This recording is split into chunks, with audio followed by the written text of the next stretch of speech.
सुनने में आ रहा है कि कुंभ के आयोजन में ये तैयारी थी कि प्रधानमंत्री जी का नाम भी घोषित हो जाए इनका। ये पॉलिटिकल कुंभ बनाना चाहते हैं, रिलीजियस कुंभ नहीं था, श्रद्धालुओं कुंभ नहीं माना रहे थे। और मुख्यमंत्री जी के ऊपर तो खुद मुकदमा था, मुख्यमंत्री बन के वापस कर लिए। किसी प्रदेश का एक इतिहास बना है, देश में ऐसा कभी हुआ है? अपने मुकदमा हमें वापस ले ली। देश पे राज करेगा, का बात करेगा, वही देश पे राज करेगा। यादव जिंदाबाद जिंदाबाद जिंदाबाद। रोजगार पे आप लोग विपक्ष आरोप भी लगाता है कि बस यहाँ पर मुस्लिमों और यादवों को ज्यादा रोजगार मिला, जैसे पुलिस वाला भर्ती उसमें भी यादव दिखाया जाता है। मैं पूछना चाहता हूँ, क्या समाजवादी पार्टी राणा संघों को अपना आदर्श मानती है? हम एक बात कहेंगे, इतिहास होता है, इतिहास काला हो या सफेद हो। महापुरुष किसी भी समाज के हो, किसी को इस बात का अधिकार नहीं है कि किसी के महापुरुष को कोई किसी समाज के हो। और अगर इतिहास पलटा जाएगा तो देश नहीं चल पाएगा। जिस राम मंदिर का ढिढोरा पीटते थे ना, भगवान राम ने उनको वहीं हरा दिया। देश के पहले प्रधानमंत्री होंगे। मुझे लगता है कि अगर उनको नगर पालिका के चुनाव में भारतीय जनता पार्टी के लोग दो, तो मोदी जी नगर पालिका के भी चुनाव प्रचार करने चले आएंगे। नमस्कार दोस्तों, इस वक्त मैं प्रयागराज में हूँ, बालसन चौराहे के पास, और यहाँ पर सपा के मुखिया यहाँ पर आने वाले हैं कुछ ही देर में। और देख सकते होंगे यहाँ पर उनका जो सपा का कार्यकर्ता है उनका हुजूम लगा हुआ है।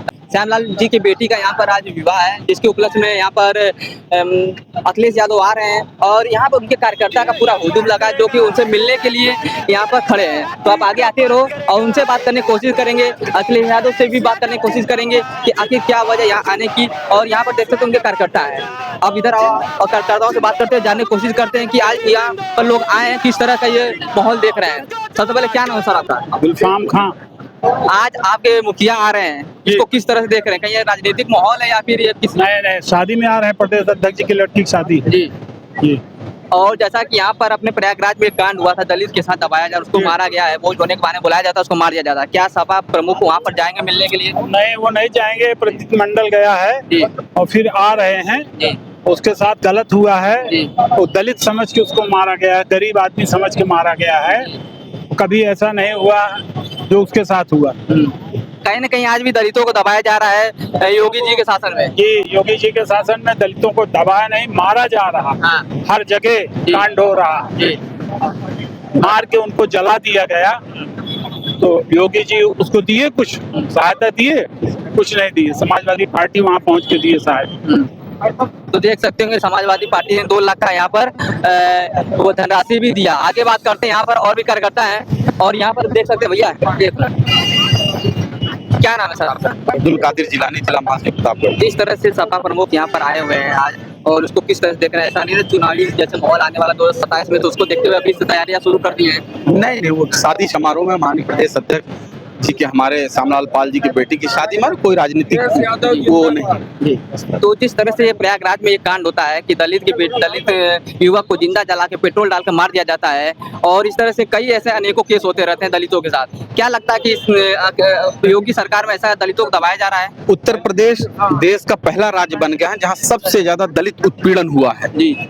अभी एक स्टोरी आज तक नहीं किया है, उसका उठाकर डेटा देखेंगे तो सबसे ज्यादा दलित उत्पीड़न इसी प्रदेश के भीतर हुआ है, जहां पर मुख्यमंत्री जी इस बात का ढिढोरा पीटते थे कि यहाँ पर सबसे ज्यादा सुशासन, सबसे ज्यादा व्यवस्थित लोग हैं। आप बताइए, क्या ये मानवता कहता है कि किसी को जिंदा जला दो पेट्रोल ब्लैक, इस बात के लिए कि आपके कहने पर आपका काम न करे? यही लॉ एंड ऑर्डर है। तो हम लोग का ये कहना है कि इस प्रदेश में कोई खुशहाल नहीं, चाहे दलित हो, पिछड़ा हो, अल्पसंख्यक हो, अगड़ा हो, नौजवान हो, छात्र हो, बताइए किसी सेक्टर में किसको क्या मिल गया है? योगी सरकार बोलते हैं कि अतीक को मारने के बाद कि माफियों को मिट्टी में मिला देंगे, और मिला भी दिए। इस तरह से बोलते हैं कि यूपी से गुंडाराज खत्म हो गया है। क्या गुंडाराज खत्म हो गया? समाजवादी पार्टी यहाँ पर खड़ी है, उनकी भी सत्ता थी। ब्रिजेश सिंह के ऊपर कितना मुकदमा है? ब्रिजेश सिंह के ऊपर कितना मुकदमा है? अभय सिंह के ऊपर कितना मुकदमा है? धनंजय सिंह के ऊपर कितना मुकदमा है? राजा भैया पे कितना मुकदमा है? ये लोग सब संत हैं। अतीक, मुख्तार और मिश्रा जी यहाँ नहीं, भदोही वाले, ये सब माफिया थे हैं। और ये विजय मिश्रा जी, ये सब माफिया थे, लेकिन वो संत है। मैं जिन लोगों का भी नाम लिया, वो लोग संत है, और वाई सबके वाई और Z+ सुरक्षा के उसमें घूम रहे हैं। अगर मुखिया जो होता है, घर का जो मुखिया होता है, वो सबके ऊपर समानता का अधिकार, समान देखता है। अगर ये लोग भी माफिया थे तो बताओ वो लोग कौन है? और मुख्यमंत्री जी के ऊपर तो खुद मुकदमा था, मुख्यमंत्री बन के वापस कर लिए। किसी प्रदेश का एक इतिहास बना है? देश में ऐसा कभी हुआ है? अपने मुकदमा हमें वापस ले ली। तो 2027 का चुनाव आ रहा है, लोग कह रहे हैं कि जैसे अब चुनाव नजदीक आ रहा है, अखिलेश यादव दौरा कर रहे हैं, अभी अली वहाँ गए थे, क्या नाम है, आगरा में, उसके बाद फिर यहाँ पर आ रहे हैं, लगातार दौरा करते रहेंगे। क्या अभी से बोला जा रहा है रणनीति शुरू हो गई है, 2027 में आने की तैयारी हो रही है? देखिए, राष्ट्रीय अध्यक्ष जी समाजवादी पार्टी के राष्ट्रीय अध्यक्ष हैं जी, और देश के वो पहले ऐसे नेता हैं कि गांव के गली में एक छोटे से भी कार्यकर्ता को नाम से जानते हैं। सबसे युवा मुख्यमंत्री भी थे। और उनकी चाहे वो नेताजी भी रहे हो, हम लोगों ने नेताजी से यही सीखा है, माननीय राष्ट्रीय जी अध्यक्ष से यही सीखा है कि अगर छोटा सा भी करता हो तो उसको सम्मान दे। उसी तरह पे माननीय राष्ट्रीय अध्यक्ष जी यहाँ तो प्रयागराज प्रदेश अध्यक्ष जी की बेटी के कार्यक्रम में आ रहे हैं। हम सब छोटे छोटे कार्यकर्ता हैं, अगर हम लोग अपने घरों पे भी निमंत्रण देते हैं या दुख सुख में, तो राष्ट्रीय अध्यक्ष जी वहां पर भी पहुंचने का काम करते हैं। ये ऐसा नहीं कर सकते चुनावी एजेंडा, लेकिन जो राजनीति में है तो जाहिर सी बात है अपने लोगों के बीच में जाएगा, सुख दुख में जाएगा, मिलेगा, बात करेगा। अब उसको बीजेपी के, अच्छा, माननीय मुख्यमंत्री जी देश के पहले प्रधानमंत्री होंगे। मुझे लगता है कि अगर उनको नगर पालिका के चुनाव में भारतीय जनता पार्टी के लोग दो, तो मोदी जी नगर पालिका के भी चुनाव प्रचार करने चले आएंगे। कोई देश में इतिहास में ऐसा प्रधानमंत्री रहा होगा जहां पर इतना हर जगह जाया करते थे। और जैसा कि लगातार आपके नेता पर यह आरोप लगाते हैं टोटी चोर लोग बोल रहे हैं, उसके बाद माफी भी मांगा जाता है, उसके बाद माफी भी रेखा गुप्ता मांगती है उसके साथ। हम उस पर एक ही बात कहेंगे, जो जिसका संस्कार है वो वही बोलेगा। हमारे माँ बाप हमको जो सिखाएंगे हम वही बोलेंगे, उनके माँ बाप ने उनको जो सिखाया वही बोल रहे हैं। हम इसके अलावा उस पर कुछ नहीं, क्योंकि महिला है और महिला होने के नाते हम सब उनका सम्मान करते हैं। तो महिला ने माफी भी मांगा उसके बाद? ठीक है, माफी मांगा, अच्छी बात है, माफ कर दिया हम लोगों ने, बिल्कुल कर दिया, मेरे नेता ने माफ कर दिया। नेता ने तो ये भी बोला कि वहाँ से चिलम भी निकलवाएंगे। अब ये अगर कोई आप पे आरोप लगाता तो आप वैसा ही काम करेंगे जैसा उन्होंने किया? नहीं, हम नेता ने नहीं निकलवाएंगे। नेता ने कहा कि निकल गया तो निकल गया तो बताएंगे। अगर वहाँ कोई रखा होगा, इस्तेमाल कर रहा होगा कोई चीज और सरकार जाएगी और मिल जाएगा तो आदमी क्या कहेंगे? आप ही लोग जाके दिखाओगे कि साहब हमको यहाँ मिला है। जरूर दिखाएंगे। तो बिल्कुल, तो उसमें कौन सी बुरी बात है? चलिए, जाते जाते एक और सवाल करेंगे, जैसे कि बनारस का केस है मिश्रा जी पे। मिश्रा जी को जिस तरह से दिन दहाड़े मारा जाता है, उसके बाद फिर उनको जेल में बंद कर दिया जाता है। क्या लग रहा है कि मतलब जो पार्टी है, योगी सरकार है, वह विपक्ष के साथ भेदभाव कर रही है? उत्तर प्रदेश में लोकतंत्र खत्म हो गया है। उत्तर प्रदेश में कानून व्यवस्था के नाम पर जिस तरह गुंडे और नंगा नाच हो रहा है, पूरा प्रदेश देख रहा है। 2027 में माननीय अखिलेश यादव जो मुख्यमंत्री इसीलिए बनने जा रहे हैं, किसी के लिए एक पैसे का काम योगी सरकार ने नहीं किया है, सिवाय झूठे जुमले और झूठ के सहारे सरकार में बने रहना चाहते हैं। क्या लग रहा है कितना सीट मिलने वाला है इस बार यूपी? 300 पार इस बार 300 पार। उत्तर प्रदेश का 2024 का रिजल्ट उठाकर देख लें। हम अगर लोकसभा में जिस राम मंदिर का ढिढोरा पीटते थे ना, भगवान राम ने उनको वहीं हरा दिया। भगवान राम ने ही हराया ना उनको, कि और कौन हराया? वहाँ की आवाम ने हराया। तो बोलते थे जो राम को लाया हम उनको लाएंगे, तो राम लेकिन उनको तो नहीं लाए। अगर जो आप हमारे कहने से होगा, हम बड़े ईमानदार घूमते हैं, लेकिन ऊपर वाला जानता है ना कौन ईमानदार है, कौन बेईमान है। ऊपर वाले के यहाँ देर है अंधेर नहीं है।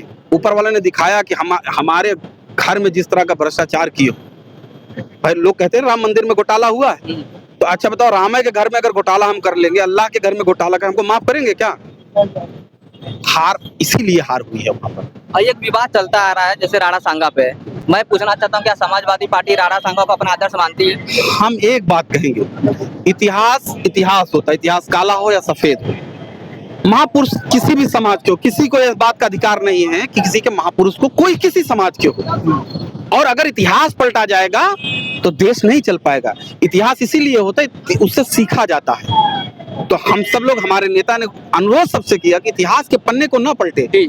अगर किसी के ऊपर आप ढेला मारोगे, ईंट मारोगे, तो आपके ऊपर भी पलट कर ईंट कोई न कोई मारेगा। तो इसलिए कर इतिहास के सीखो, इतिहास पलटो मत।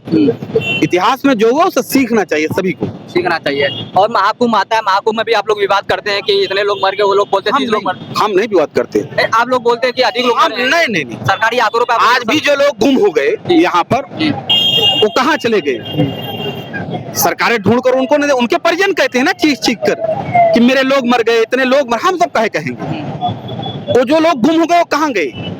इतनी भगदड़ हो गई। आप इस शहर के शहरी हैं, आप बताइए कितनी भगदड़ हुई थी उस दिन। आप लोग खुद इस बात को, जो कि कैमरा लिए घूम रहे शहर के शहरी, जब आप उसको मानने को तैयार नहीं, कोई बात तो हम उसको कैसे मान लें? और सबसे बड़ी चीज है, जिसके परिजन खो गए हैं, जो चिल्ला चिल्ला कह रहे हैं, वो सच कह रहे हैं या सरकार सच कह रही है? चलिए, जाते जाते बस एक आप बता दीजिए कि सपा आने वाली 2027 में क्या कुछ उन लोग को देने वाले हैं? 2027 में किस बेसिस पे चुनाव में वोट मांगने वाले हैं? पीडीए के लोग समाजवादी पार्टी की सरकार बनाने जा रहे हैं। जो 10 साल में इनके साथ नाइंसाफी हुई है, उनको हक और अधिकार मिलेगा।